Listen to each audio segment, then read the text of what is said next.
کیا یہاں بھی کبھی اصلی گورنمنٹ انسپکٹر آئے گا؟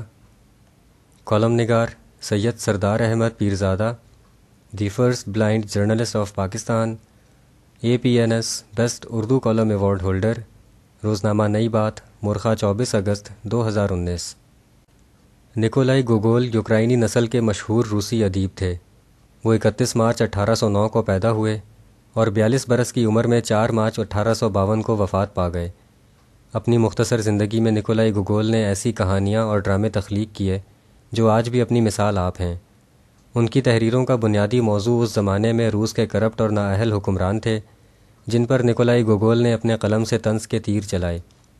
ان کی تخلیقات کو پڑھ کر محسوس ہوتا ہے کہ وہ ہمارے لیے بھی آئینہ ہو سکتی ہیں۔ نکولائی گوگول کا ایک شاہکار ڈرامہ دی گورنمنٹ انسپکٹر ہے جو 1836 میں منظر عام پر آیا۔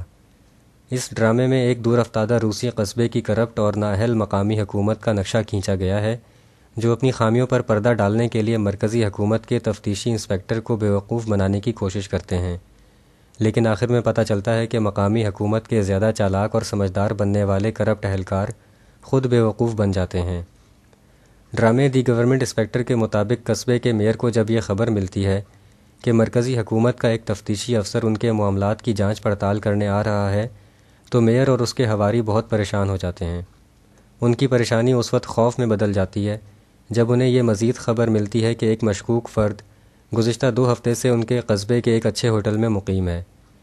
ہوٹل میں مقیم شخص کا نام خلستہ کوف ہوتا ہے۔ میئر اور اس کے حواریوں کو خلستہ کوف پر تفتیشی انسپکٹر ہونے کا اس وقت پکا یقین ہو جاتا ہے جب انہیں معلوم ہوتا ہے کہ خلستہ کوف کے ہوٹل کے اخراجات کا بل مرکزی حکومت کے خزانے سے ادا کیا جا رہا ہے۔ ہوٹل میں مقیم خلستہ کوف دراصل تفتیشی انسپکٹر نہیں بلکہ خیالوں میں گم رہنے والا ایک سول سرونٹ ہوتا ہے جو تفریحی چھٹیاں گزارنے کے لیے اس قصبے میں ٹھہرا ہوتا ہے۔ خلستہ کوف صورتحال کو جلد ہی بھانپ جاتا ہے۔ چونکہ وہ خود بھی ایک کرپٹ افسر ہوتا ہے اس لیے اس صورتحال سے پورا فائدہ اٹھانے کا ارادہ کر لیتا ہے۔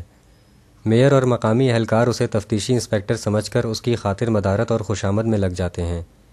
وہ خلستہ کوف کو میئر کے عالیشان سرکاری گیسٹ ہاؤس میں رہائش اختیار کرنے کی درخواست کرتے ہیں جہاں خلستہ کوف کو بہت زیادہ پروٹوکول دیا جاتا ہے۔ خلستہ کوف پوری طرح تفتیشی افسر کا روپ دھارنے کا ڈرامہ کرتا ہے اور مقامی حکومت کی کرپشن کے بارے میں میئر سے مختلف سوالات پوچھتا ہے۔ نقلی تفتیشی افسر خلستہ کوف میئر اور اس کے ساتھیوں کو ہر معاملے پر بلیک میل کرتے ہوئے بڑی بڑی رقمیں رشوت کے طور پر طلب کرتا ہے۔ جوں دن گزرتے ہیں خلستہ کوف کی فرمائشوں میں اضافہ ہوتا جاتا ہے۔ کچھ دنوں بعد جب میئر کی کرپشن کی تمام فائلیں خلستہ کوف چیک کر لیتا ہے اور ان کے عوض منہ مانگی رشوت بھی حاصل کر لیتا ہے تو وہ میئر اور اس کے ساتھیوں سے مزید رقم حاصل کرنے کا دوسرا طریقہ اختیار کرتا ہے۔ خلستہ کوف میئر اور اس کے ساتھیوں سے جلد واپس لوٹانے کے وعدے پر بھاری رقوم ادھار پر لیتا ہے۔ میئر اور اس کے ساتھی اپنی جان بچانے کے لیے نقلی انسپکٹر خلستہ کوف کا ہر مطالبہ پورا کرتے جاتے ہیں۔ اسی دوران خلستہ کوف میئر کی دلکش بیوی اور خوبصورت بیٹی کے ساتھ تعلقات بھی قائم کر لیتا ہے۔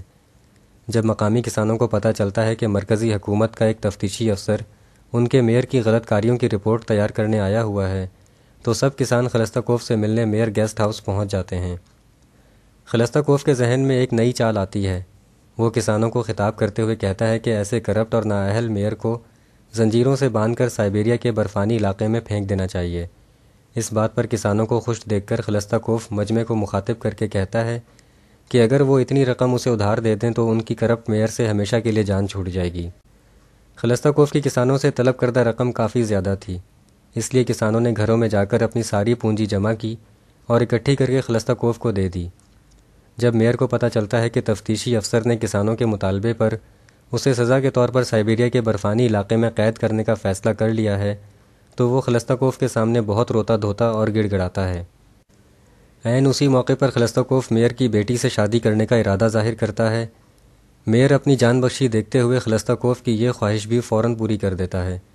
میئر اور کسانوں کو اپنی اپنی جگہ مطمئن کر کے اگلے ہی روز خلستہ کوف فوری طور پر واپس جانے کا اعلان کرتا ہے اور میئر کی مہیا کردہ قصبے کی سب سے آرام دہ گھوڑوں والی بگی پر واپس روانہ ہو جاتا ہے۔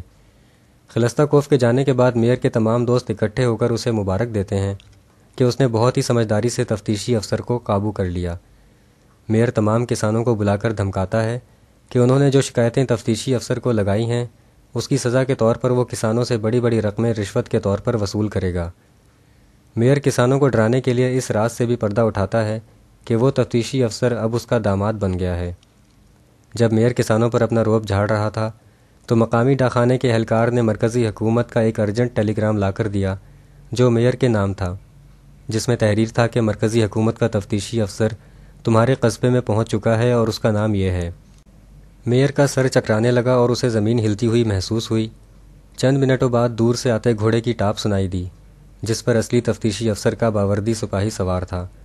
اس نے آ کر میئر کو مخاطب کر کے تفتیشی افسر کا آرڈر پڑھ کر سنایا کہ وہ تمام فائلیں اور ضروری کاغذات لے کر تفتیشی افسر کے پاس فوری طور پر حاضر ہو۔ ڈرامہ دی گورنمنٹ انسپکٹر یہاں ختم ہوتا ہے۔ اگر اسے ہم اپنے حالات کے مطابق پرکھیں تو لگتا ہے کہ ڈرامہ نگار نکولائی گوگول نے یہ ہمارے لیے بھی لکھا تھا۔ پاکستانی عوام کو ہر بار چند برسوں کے وقفے کے بعد ایسی اطلاعات دی جاتی ہیں کہ ان کے روپے پیسے، ناانصافیوں، میرٹ اور مہنگائی کا حساب لینے کے لیے تفتیشی قیادت آ گئی ہے جو ایماندار اور بہت اہل ہے۔ اس تفتیشی قیادت کی میڈیا کے ذریعے ایسی مشہوری کی جاتی ہے کہ یقین ہونے لگتا ہے کہ قومی اور بین الاقوامی سطح پر ان سے شاندار قیادت اس سے پہلے نہ آئی ہے نہ آئے گی۔ قومی معاشی معاملات ہوں یا انٹرنیشنل خارجہ امور، سب کے لیے یہی تفتیشی قیادت سب سے موزوں ہے۔ تاہم تھوڑے عرصے بعد ہی بیچارے عوام کو پتہ چل جاتا ہے کہ ان کے ساتھ ساتھ چالاک میئر کو بھی دھوکہ ہو گیا ہے۔ کیا ہمارے ہاں بھی کبھی اصلی گورنمنٹ انسپکٹر آئے گا؟ شکریہ، دی اینڈ۔